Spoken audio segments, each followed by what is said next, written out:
Hey everybody, welcome back to the show. We're here today with episode 212 of the Integrative Health Coach Success Podcast. If you want the 3 big takeaways from today's show, as well as any of the pertinent links, head on over to ihp.coach/212 for all those details. Now, today's topic is an important one, and it is, should you become an intrapreneur? Or should you become an intrapreneur first, maybe before going off on your own? So if you've never heard about the word intrapreneur before, if this is new to you, let's go over the difference between an entrepreneur and an intrapreneur. So an intrapreneur is a little bit different, right? So an intrapreneur is actually running their own show inside of another business or organization. So think of it this way. Let's say that there's let's say there's an organization like Equalife. Okay, so many of you are familiar with Equalife. You might be a part of IHP and kind of know our relationship with Equalife being able to get you at-home lab testing and protocols, et cetera, et cetera. Well, think of it this way. We have about a dozen health coaches or so on that team. Now, those health coaches are amazing. Many of them have run their own practices. They've been virtual-based coaches, and they wanted to work with Equalife and be an intrapreneur inside of the company. Now, it might be as an employee, it might be a contractor, but typically it's an employee because you get the safety and security of getting a guaranteed paycheck. And we'll talk about that in just a moment, kind of the pros and cons. So these are very talented, high-level health coaches that have come on board with Equalife, but they are also running their own show, meaning like we get them the clients, but then they are developing their own plans and wellness protocols for these individuals. They're reading their at-home lab results. They're communicating with them through chat. So the only thing that's like truly scheduled or that they have to be a part of is the actual schedule, right? Because we need people to meet between, let's say, 9 and 5 or 10 and 6, like whatever the hours may be. And so what they're doing though is they're allowed to run their business or their way of doing things through another organization.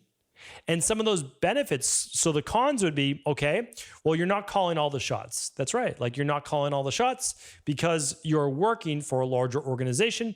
And all of that has to be taken into consideration. Costs and promotions and what you might, like the clients that you may want to work with, you're going to have to go with the flow. Now, the pros though are you're getting, you have less of the worries, stress, and struggles. It's not like you don't have any because you're still working with clients in a service-based business and all of those different things. But what you get as an intrapreneur is more of a guaranteed schedule, guaranteed paycheck, hopefully the ability, if you're doing really well, to even rise up and grow within the organization. And that at night, you don't have to worry about paying the rent, paying payroll, your overhead, your expenses, et cetera, because those things are done for you. So that's like one of the benefits of the intrapreneur. I'm going to give you a couple examples that I want you to potentially look into. Now, an entrepreneur, what's the entrepreneur? Well, the entrepreneur is typically the founder and creator of a business, and they're hiring individuals like health coaches, an administrative person to run the day-to-day, the scheduling, et cetera. And that entrepreneur is not getting a guaranteed paycheck typically. Like for most of my career, I've never had a guaranteed paycheck. I make whatever might be left. And so if things are going really well, then the pay is really great. And if things aren't going really well and there were unforeseen circumstances, or I've hired someone new and we haven't been able to make a profit yet in that area, well, then all of that is going out. And so the entrepreneur just has more risks. Far more risks, right? And there is no set schedule. I mean, I would love to say, and I do actually, I think, a really good job of balancing the family time and not family time, because in the grand scheme of things, my daughters are a little older now. So I help them just get ready in the early morning for like 30 minutes. It's not like a big thing. My wife takes them to school. And then I work, right? Like that's what I do.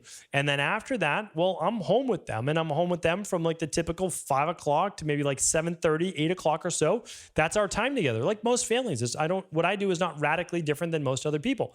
Now, whoever is the primary caretaker in their family typically then might be picking up kids at 3 o'clock or somewhere around there. So, and driving them to school. So there's certainly more allocated time there. There's no doubt about that. Okay. But here's the other thing. Then the time I spend with them is very, very conscious, right? I plan all of that out, and I would try to really be present at those times. And same with the weekends. But as an entrepreneur, I can't be honest with you and say, hey, if something's happening at 9 o'clock at night, I don't have to take that call. I do. If something's going wrong, I have to take it. Even more so when I had an offline practice, like of multiple locations. If there was water damage, if the phones were down or internet was down, or there was a client issue, I had to go in. It's my business. I can't say no. Even if I have a general manager, I can't say no. Like, that's my job at the end of the day. And today, even running virtual based organizations, if there's an issue, I'm on the call on the weekends. That's not, and you don't have that maybe as an intrapreneur. Some do at an executive level, absolutely, right? For your department, if you're the head of HR, the head of marketing, the head of health coaching, the head of regulatory, whatever it might be. Yeah, if there's an issue, then you're potentially brought into that. But again, that's as you become an executive. So as a health coach, though, you're not going to be brought into those things. That's just part of the benefits. Again, there's like the pros and the cons. And then as an entrepreneur, there's always risk, and there is really no off. What I've realized, though, and the reason why I am really low stress, is that you love what you do. You couldn't imagine doing anything else. And you just realize and understand things are going to go wrong. I was more stressed when I would hope nothing would ever go wrong. Now I'm just like, yeah, it's just part of business. Like, things go wrong. It's just part of business. I don't know any, because I just would meet more and more business owners, and I'm like, oh yeah, they've got issues too. Oh wow, you've got those issues? Wow, yeah, we've got some of those. And you're like, yeah, things happen, right? It's literally life and business, and you're just running like a separate life, which is your business. So if you don't want the never-ending potential risk, stress, not knowing what your pay is going to be this week, this month versus next month, this quarter, that's the life of the entrepreneur for sure. Now, there's tremendous upside and there's tremendous downside. That's an entrepreneur, right? You can hit it out of the park or you can strike out completely. And it's more challenging, I'll tell you this, when you have kids and you have a family. It is more difficult to become an entrepreneur when you have children, when you have a family. Now, the hedge on that is this, and I've recommended this before, especially to IHPs, is that whatever you're doing right now for work, you don't necessarily have to stop it right away. You can begin to moonlight. You can begin to pick up clients nights and weekends. Or you can, instead of working 5 days a week, you can go down to 4 days a week and take a Wednesday to be all of your client-based sessions. And then maybe a couple nights and the weekend. And you're like, yeah, but I don't really want to work nights and weekends. I get it. I understand. But there might be a period of 6 months until you build up your business, until you can make that transition.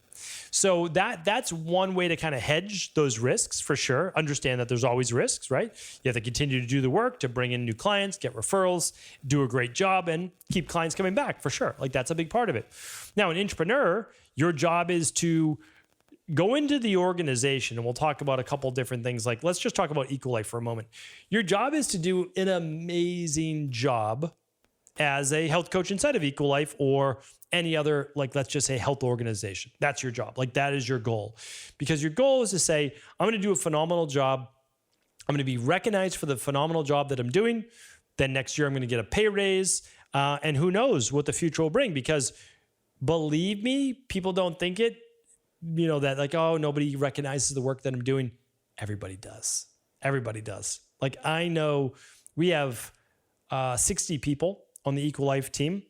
I don't get to talk to everybody every day. Like, that's not possible, right? But I know from all the different department heads of who's doing what, how they're doing, who's performing the best, etc.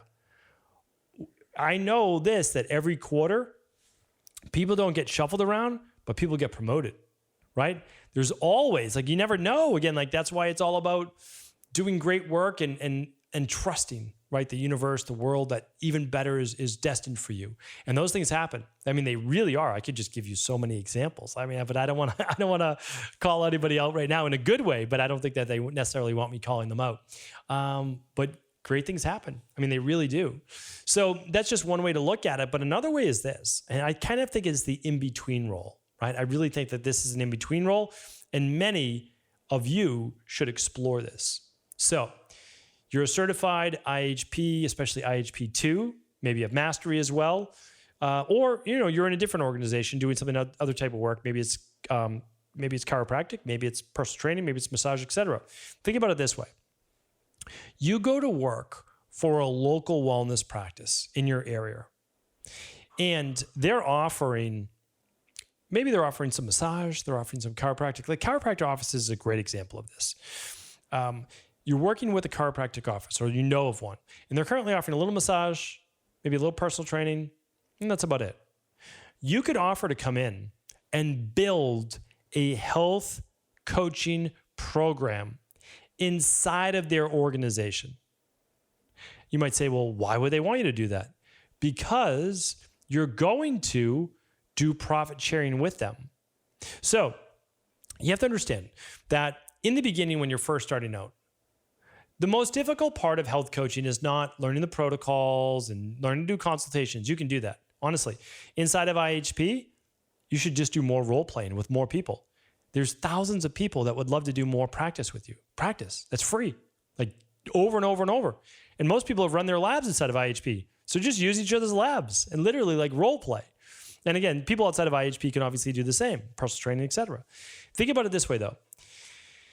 You will be a great coach. If you're not already, you will be a great coach. The only thing you lack in the beginning is clients.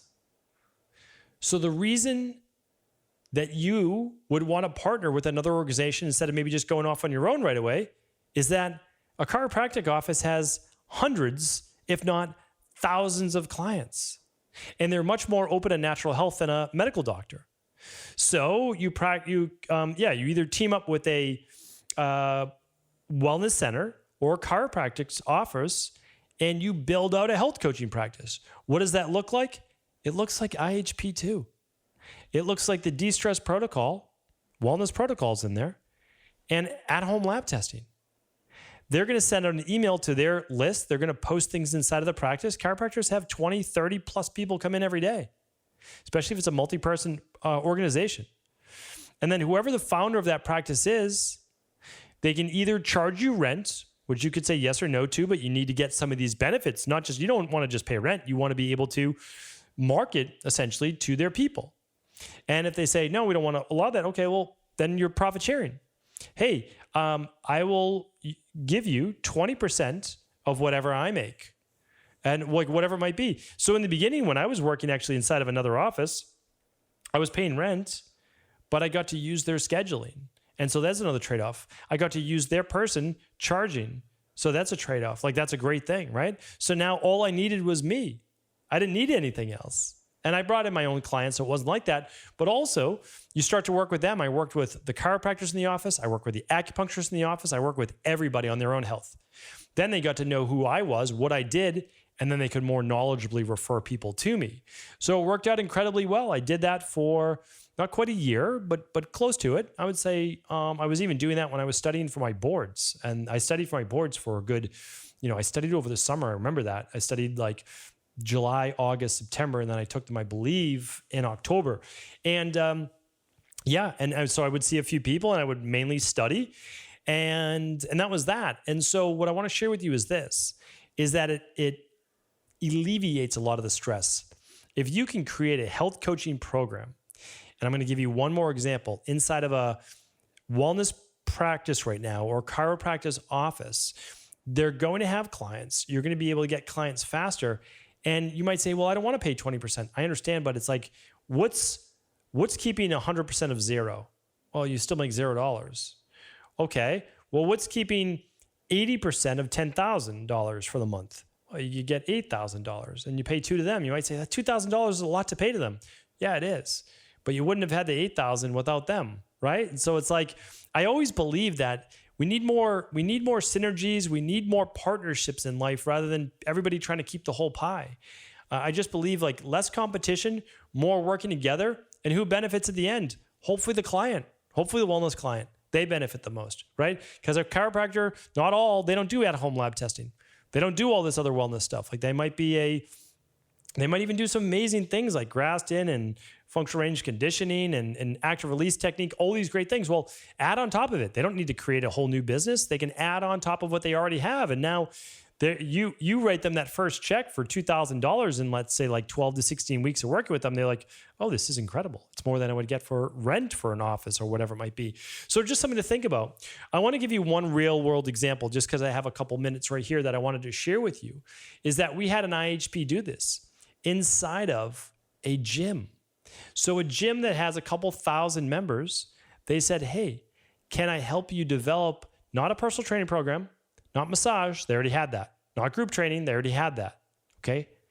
Can I help you develop a health coaching program for your clients that just cross-references your personal training, your massage, that doesn't outdo that, that begins to look at people's food sensitivities, nutrition, gut health, hormones, and I can tell you it took off. It took off without even that gym giving them as much help as they would like to have had. But they were able to put up their own marketing things, their own email to respond to, their own complimentary consultation, because that's all you're trying to offer is a complimentary consultation. Again, go back to your IHP material, free, offering that complimentary consultation. And then just seeing if you're the right fit, right? So when you begin to do that, you can begin to show people you care, build that like, know, and trust, and then start the ball rolling there, getting them results where they can then refer people to you. So when you think about this, we've got the intrapreneur. They're going to be inside of an organization. We've got the entrepreneur.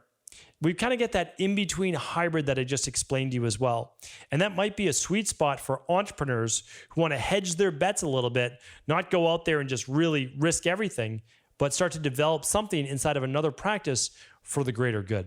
So hopefully this show was helpful here today. We would love to hear your comments. Feel free to leave them right on YouTube, Instagram, any social channel. Again, we thank you. We appreciate you. Always feel free to share this show with any colleague you think it could serve. Take care, everybody.